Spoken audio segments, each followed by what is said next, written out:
One in one out হিসেবে পরিচিত অভিবাসী সংক্রান্ত এক আলোচিত চুক্তি করল যুক্তরাজ্য ও ফ্রান্স।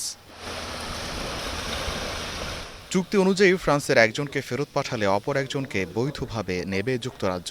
এর মাধ্যমে ফ্রান্সের নাগরিকদের জন্য যুক্তরাজ্যে বৈধ অভিবাসী হিসেবে থাকার আরও সুযোগ সৃষ্টি হলো। যুক্তরাজ্য সফরে ব্রিটিশ প্রধানমন্ত্রী কিয়ার স্টারমারের সঙ্গে নতুন এই চুক্তি করেছেন ফ্রান্সের প্রেসিডেন্ট ইমানুয়েল ম্যাক্রো। বৃহস্পতিবার হওয়া আলোচিত এই চুক্তির আওতায় ফ্রান্স থেকে ছোট নৌকায় করে অবৈধভাবে আসা অভিবাসীদের দ্রুত আটক করে ফেরত পাঠাবে যুক্তরাজ্য। একই সঙ্গে ফ্রান্স থেকে সমান সংখ্যক বৈধ আশ্রয়প্রার্থীকে নেবে যুক্তরাজ্য। তবে শর্তও রয়েছে। চুক্তিতে বলা হয়েছে, ফ্রান্স থেকে বৈধ শরণার্থী হিসেবে তাদেরই নেওয়া হবে যাদের পরিবারের কোনো না কোনো সদস্য যুক্তরাজ্যের নাগরিক। দুই নেতার বৈঠকের পর যৌথ সংবাদ সম্মেলনে বিষয়টি পরিষ্কার করেন যুক্তরাজ্যের প্রধানমন্ত্রী কিয়ার স্টারমার। আজ আমরা একটি যুগান্তকারী প্রত্যাবাসন প্রকল্পে একমত হয়েছি।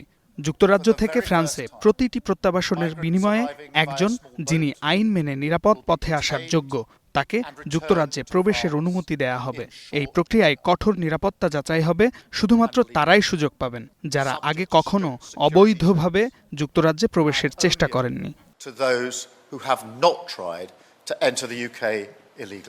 এই চুক্তিতে পৌঁছার ফলে নতুন করে কেউ সমুদ্র পথে যুক্তরাজ্যে আসতে নিরুৎসাহিত হবে। তবে ইউরোপীয় ইউনিয়নের সঙ্গে সমন্বয় করতে গিয়ে নতুন এই চুক্তি বাস্তবায়নে কিছুটা দেরি হতে পারে। ব্রিটেনের সরকারের ওপর অভিবাসন ইস্যু নিয়ে চাপ বাড়ছে। এমন বাস্তবতায় এই চুক্তিকে স্টারমারের বড় সাফল্য হিসেবে দেখা হচ্ছে। এদিকে স্টারমার ও ম্যাক্রোর বৈঠকে উঠে আসে গাজা ইস্যু। ম্যাক্রো মনে করেন ফিলিস্তিন রাষ্ট্রকে স্বীকৃতি দেওয়া ছাড়া শান্তি আসবে না। গাজা ধ্বংসস্তূপে পরিণত হয়েছে আর পশ্চিম তীরে প্রতিদিন হামলা চলছে। ফিলিস্তিন রাষ্ট্র গঠনের সম্ভাবনা আগে কখনো এতটা ঝুঁকির মুখে পড়েনি। আর এ কারণেই দুই রাষ্ট্রভিত্তিক সমাধান এবং ফিলিস্তিন রাষ্ট্রকে স্বীকৃতি দেওয়াই হচ্ছে গোটা অঞ্চলের শান্তি ও স্থিতিশীলতা আনার একমাত্র পথ।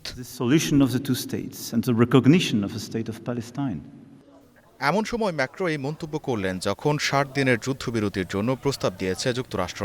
এ নিয়ে ইসরায়েল ও হামাসের মধ্যে বৈঠক হচ্ছে কাতারের রাজধানী দোহায়। গোলাম কিবরিয়া, স্টার নিউজ।